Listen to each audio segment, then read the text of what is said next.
የተፈራው ቀን የደረሰ ይመስላል። ኪም ጆንግ ኡን ጓዛቸውንና ኒኩለራቸውን ጠቅልለው ወደ መካከለኛው ጦርነት ሊያመሩ የሚችሉበት እድል እየሰፋ ነው።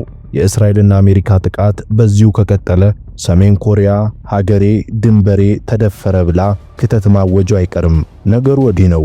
የመካከለኛው ምስራቅ ሰማይ ዛሬም በባሩድ ጭስ ታፍኖ የዋለ ሲሆን አሜሪካና እስራኤል በኢራን ላይ የከፈቱት ኦፕሬሽን ኤፒክ ፋሪ 12ኛ ቀኑን በያዘበት በዚህ ወቅት ጥቃቱ ከሌሎች ቀናት በበለጠ እጅግ በከፋ ሁኔታ መቀጠሉን የአሜሪካ መከላከያ ሚኒስቴር አስታውቋል። የጦርነቱ አዝማሚያ አሁን ላይ ከወታደራዊ ኢላማዎች አልፎ የዲፕሎማቲክ ተቋማትን እስከ መነካካት ደርሷል። በቴህራን ከተማ ማዕከላዊ ክፍል በሚገኝ አውራ ጎዳና ላይ በተሰነዘረ መጠነ ሰፊ ጥቃት የሰሜን ኮሪያ ኤምባሲ ጉዳት እንደደረሰበት የሚጠቁሙ መረጃዎች እየወጡ ይገኛል። ምንም እንኳን ጥቃቱ ኢላማ ያደረገው በአቅራቢያው የሚገኘውን የአብዮታዊ ዘብ ጦር ሰፈር እንደሆነ ቢነገርም የፍንዳታው ግዝፈት ግን የዲፕሎማቲክ ቀጠናውን ክፉኛ ነክቶታል። የኢራን መገናኛ ብዙሃን እንደዘገቡት ከሆነ በዚህ አውራ ጎዳና ላይ በደረሰው ጥቃት 5 ሰዎች ወዲያውኑ የተገደሉ ሲሆን 7 መኪኖችም በእሳት ጋይተዋል። ይህ አውራ ጎዳና በአሁኑ ሰዓት ለእንቅስቃሴ ዝግ ሆኖ የሚገኝ ሲሆን የከተማዋ ድባብም በጭስና በለቅሶ ተሞልቷል። በተጨማሪም አንድ የኢራን ባለስልጣን እንደተናገሩት በጥቃቱ የሲቪል መኖሪያ አካባቢዎች ኢላማ መሆናቸውን በመጥቀስ 265 መኖሪያና የንግድ ቤቶች ከባድ ጉዳት ደርሶባቸዋል። ይህ ሁኔታ በከተማዋ ነዋሪዎች ዘንድ ትልቅ መደናገጥን የፈጠረ ሲሆን ሰዎች ደህንነቱ የተጠበቀ መጠለያ ፍለጋ ሲረባረቡም ታይተዋል። እስራኤልና አሜሪካ ይህንን አካባቢ ኢላማ ያደረጉት የኢራን አብዮታዊ ዘብ ጦር ሰፈርና የሚሳኤል ማምረቻ ስላለ ነው በሚል ቢሆንም በሰሜን ኮሪያ ኤምባሲ አካባቢ የደረሰው ይህ ንዝረት ግን ፒዮንግያንግን ወደ ግጭቱ ይበልጥ ሊጎትታት እንደሚችል ተሰግቷል። ኪም ጆንግ ኡን ከቀናት በፊት እስራኤልን በአንድ ሚሳኤል አጠፋታለሁ ካሉ በኋላ እንዲህ ያለ ክስተት መፈጠሩ ሁኔታውን ይበልጥ ያከረዋል። የእስራኤል ሰራዊት በይፋዊ የኤክስ ገጹ ላይ እንደገለጸው ቴህራን ውስጥ በሚገኘው የኢማም ሁሴን ዩኒቨርሲቲ የመሬት በታች መዋቅር ላይ የተከሰተው ይህ ጥቃት ከመሬት በታች የሚሳኤል ጥናትና ምርምር የሚካሄድበት በመሆኑ ሰኞ ሌሊት በከባድ ቦምብ እንዲመታ መደረጉን ሰራዊቱ አረጋግጧል። ይህ ዩኒቨርሲቲ ከኢራን አብዮታዊ ዘብ ጋር ጥብቅ ግንኙነት ያለው ሲሆን የእስራኤል ጦር ደግሞ የጦር መሳሪያ ምርምርና ግንባታ የሚያካሄድበት ማዕከል ነው በሚል ይከሳል። ጥቃቱ የኢራንን የወታደራዊ አቅም ለማዳከም የታለመ ስትራቴጂካዊ እርምጃ እንደሆነ ተገልጿል። የእስራኤሉ ጠቅላይ ሚኒስትር ቤንያሚን ኔታንያሁ በበኩላቸው በሰጡት መግለጫ የቴህራንን አገዛዝ እየሰባበርን ነው በማለት በድል አድራጊነት ተናግረዋል። ኔታንያሁ የኢራንን አገዛዝ ለማፍረስና ህዝቡን ከጭቆና ለማላቀቅ ቆርጠው መነሳታቸውንም በኩራት ገልጸዋል። ምንም ጥርጥር የለውም እስካሁን በተወሰደው እርምጃ ሰባብረናቸዋል ያሉት ኔታንያሁ እርምጃቸው አሁንም ተጠናክሮ እንደሚቀጥል አስታውቀዋል። ይህ ንግግራቸው በኢራን ውስጥ ያለውን የኃይል ሚዛን ሙሉ በሙሉ ለመቀየር አልመው እየሰሩ እንደሆነ የሚያመላክት ነው። አሜሪካ በበኩሏ በዛሬው ዕለት የፈጸመችው ጥቃት ከሌሎች ቀናት በጣም የከበደ መሆኑን አምነዋል። የአሜሪካው መከላከያ ሚኒስትር እንደገለጹት ኢራን ለአሜሪካ ማስጠንቀቂያ ምላሽ ካልሰጠች ጥቃቱ አሁንም እየጨመረ እንደሚሄድና ትልቁ ወታደራዊ እርምጃ ገና መሆኑን አመላክተዋል። የሰሜን ኮሪያው መሪ ኪም ጆንግ ኡን ለቴህራን ያላቸው ድጋፍን ለመግለጽ እስራኤልን በአንድ ሚሳኤል ለማጥፋት ዝግጁ ነን ማለታቸው በኤምባሳቸው አካባቢ የደረሰው ጉዳት የፒዮንግያንግን ትዕግስት ሊያስጨርስ ይችላል የሚል ስጋት ፈጥሯል። ይህ ከሆነ ጦርነቱ ወደ ለየለት የኒኩለር አድማስ ሊሸጋገር ይችላል። ኔታንያሁ ኢራን 50 ሰሜን ኮሪያዎችን ትሆናለች ሲሉ መግለጻቸው ይታወሳል። አሁን በሁለቱ ሀገራት መካከል እየተፈጠረ ያለው ወታደራዊ ትብብር እውን እየሆነ መምጣቱ ያሳያል። የኢራን ብቀላና የሰሜን ኮሪያ ዛቻ ተዳምረው የመካከለኛው ምስራቅን ቀውስ ወደ ዓለም አቀፍ የጥፋት ቀጠና እየቀየሩት ነው። በቴህራን የሚገኘው የሰሜን ኮሪያ ኤምባሲ መመታት ዲፕሎማሲያዊ ጥበቃ የሚደረግላቸው ተቋማት እንኳን ከጦርነቱ ሰለባነት እንደማያመልጡ ማሳያ ሆኗል። ይህ ድርጊት ቻይናንና ሩሲያን ይበልጥ ወደ ግጭቱ ሊያስገባቸው እንደሚችልም ዲፕሎማቶች በስጋት እየተናገሩ ይገኛል። በኢራን ውስጥ ያለው የህዝብ ቁጣና ሐዘን ወደር የለውም። የመኖሪያ ቤቶችና የንግድ ተቋማት መውደማቸው፣ ንጹህ ዜጎች በገዛ ከተማቸው ስጋት ላይ መውደቃቸው ለመንግስቱ ከፍተኛ የቤት ሥራ ሆኖበታል። ኔታንያሁ የመጨረሻው ውሳኔ የህዝብ ነው ቢሉም ህዝቡ ግን በቦምብ ናዳ ስር ሆኖ እንኳን ለመወሰን እየተቸገረ ነው። አሜሪካና እስራኤል ያሰለፉት የጦር ኃይል ኢራንን ለማንበርከክ የታለመ ቢሆንም የምስራቁ ዓለም የሚሰጠው ምላሽ የጦርነቱን ዕጣ ፈንታ ይወስነዋል።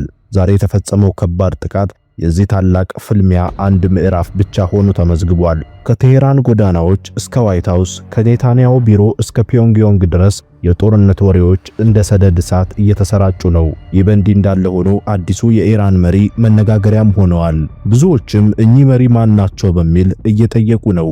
እንደ አውሮፓ የዘመን አቆጣጠር የካቲት 21 ቀን 2026 አሜሪካና እስራኤል በኢራን ላይ በከፈቱት የመጀመሪያ ቀን ወታደራዊ ጥቃት ከፍተኛው መሪ አያቶላ አሊ ኻሜኒ መገደላቸውን ተከትሎ ልጃቸው ሞጅታባ ኻሜኒ የአገሪቱ አዲስ ከፍተኛ መሪ ሆነው መሰየማቸው በዓለም አቀፍ ደረጃ ከፍተኛ ድንጋጤንና የፖለቲካ ትንተናዎችን አስከትሏል። ይህ የስልጣን ሽግግር የተከናወነው ሀገሪቱ በጦርነትና በከፍተኛ ቀውስ ውስጥ ባለችበት ወቅት መሆኑ በኢራን የስልጣን ኮሪደሮች ውስጥ ለዓመታት ሲጠነሰስ የቆየው የሚስጥራዊ የስልጣን ወራሽነት ሴራ ፍጻሜውን ማግኘቱን ያመለክታል። የኢራን የሊቃውንት ጉባኤ አዲሱ መሪ ለመምረጥ የፈጀባቸው ጊዜ እጅግ አጭር መሆኑንና ውሳኔውን በዝግ ስብሰባ መከናወኑ በስርዓቱ ውስጥ ያለውን የከፋ ውጥረትና የስልጣን ክፍተት በፍጥነት ለመሙላት የተደረገ ስልታዊ ሙከራ ተደርጎ ይወሰዳል። 88 አባላት ያሉት ይህ ጉባኤ ከአሊ ኻሜኒ የቅርብ የስልጣን መስመር ውጪ ያለ ሌላ መሪ ለመምረጥ አለመቻሉ የስርዓቱ ህልውና በአንድ ቤተሰብ ዙሪያ ምን ያህል የተቆላለፈ መሆኑን ለዓለም ያሳየበት አጋጣሚ ሆኗል የሚሉም አሉ። እድሜያቸው 56 ዓመት የሆኑት ሞጅታባ ኻሜኒ ምንም እንኳን ተመርጠው ወይንም ተሾመው የመንግስት ኃላፊነትን ይዘው ባያውቁም ለዓመታት ከመጋረጃ ጀርባ ሆነው የአገሪቱን የደህንነት፣ የወታደራዊና የንግድ የፖለቲካ መዋቅር ሲያሽከረክሩ እንደነበር ይታመናል። በቅድስት ከተማ ቆም ሃይማኖታዊ ትምህርታቸውን ሲከታተሉና ሲያስተምሩ የቆዩት እኚህ ግለሰብ ባለፈው ዓመት ትምህርታቸውን በድንገት ማቋረጣቸው ለዚህ ታላቅ ስልጣን አስቀድመው እየተዘጋጁ እንደነበር ትልቅ ፍንጭ ሰጥቶ ነበር። አባታቸው አሊ ኻሜኒ ስልጣን በዘር መተላለፉን እንደማይደግፉ በይፋ ቢነገርም ሞጅታባ ኻሜኒ ግን በዝምታ የኢራንን ፖለቲካ ላይ ከፍተኛ ተጽዕኖ እያሳደሩ መቆየታቸው የአደባባይ ሚስጥር ነበር።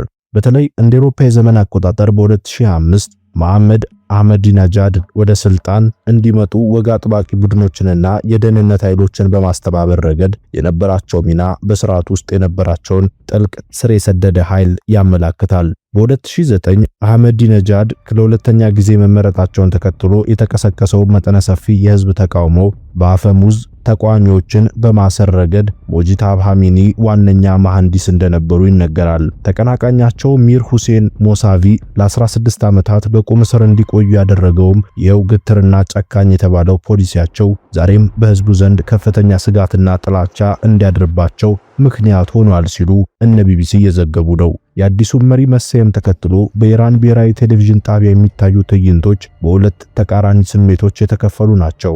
በአንድ በኩል ለአብዮታዊ ዘቡ ቅርብ የሆኑ ደጋፊዎች ባንዲራ እያውለበለቡ ደስታቸውን ሲገልጹ ቢታዩም፣ በሌላ በኩል ግን ሞት ለሞጅታባ የሚሉ ተቃውሞ ድምጾችም በሚስጥር በማህበራዊ ሚዲያዎች ላይ ሲሰራጩ ተስተውለዋል። ለቢቢሲ አስተያየታቸውን የሰጡ የቴሄራን ነዋሪዎች እንደሚናገሩት በአዲሱ መሪ ዘመን ከፀጉር የቀጠነ የለውጥ እድል እንኳን እንደማይጠበቅ በምሬት ይገልጻሉ። አብዛኛው ህዝብ ሞጅታባ ኻሜኒ ከአባታቸው በባሰ ሁኔታ ጨቋኝና በቀለኛ ሊሆኑ እንደሚችሉ በመስጋት የአገሪቱ የወደፊት ዕጣ ፈንታ ይበልጥ ወደ ጨለማ እያመራ መሆኑን ይናገራሉ።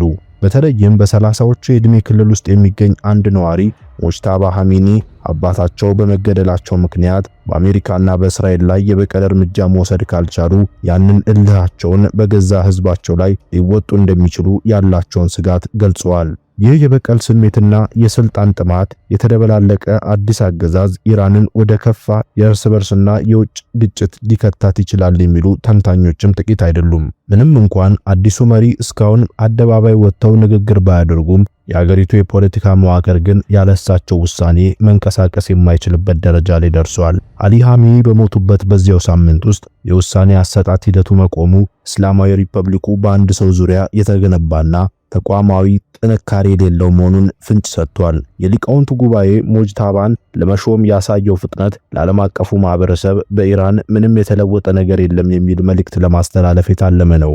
ሆኖም ግን ይህ በጦርነትና በህዝባዊ አመጽ መካከል የሚገኝ ስርዓት አዲስ መሪን በቀላሉ ተቀብሎ የመቀጠል አቅም ይኖረው እንደሆነ ገና የሚታይ ይሆናል። በዋና ከተማዋ ቴሄራንና በሌሎች ከተሞች የሚሰጡት ፈጣሪ ታላቅ ነውና የሞት ለአገልጋዩ ድምጾች ሀገሪቱ በምን አይነት የፖለቲካ መከፋፈል ውስጥ እንዳለች ትልቅ ማሳያ ናቸው። ይህ ክፍፍል ደግሞ በጦርነት ወቅት መከሰቱ አዲሱ መሪ ሙጅታባ ሐሚኒ ገና ከመነሻው ከባድ የቤት ስራና የህልውና ፈተና እንዲጋፈጡ አድርጓቸዋል። ከጀርባ ሆነው የደህንነትና የንግድ መዋቅሩን ሲያሽከረክሩ የቆዩት እኚህ ጉምቱ ሰው አሁን ወደ ብርሃኑ ሲወጡ የህዝቡን ቁጣና የውጭውን ኃይል ጥቃት እንዴት እንደሚቋቋሙት የሚታወቅ ባይሆንም የእሳቸው ማንነት ግን ከለዘብተኝነት ይልቅ ወደ ጠንካራ ስብዕና ያዘነበለ መሆኑ ግልጽ ሆኗል። እናንተስ በዚህ ጉዳይ ላይ ምን አስተያየት አላችሁ? እንደተለመደው ሐሳብ አስተያየታችሁን ኮሜንት ላይ እንድታሰፍሩ እንዲሁም ይህንን ቪዲዮ ላይክ እንድታደርጉ እየጠየቅኩ መልካም ጊዜን ተመኘው።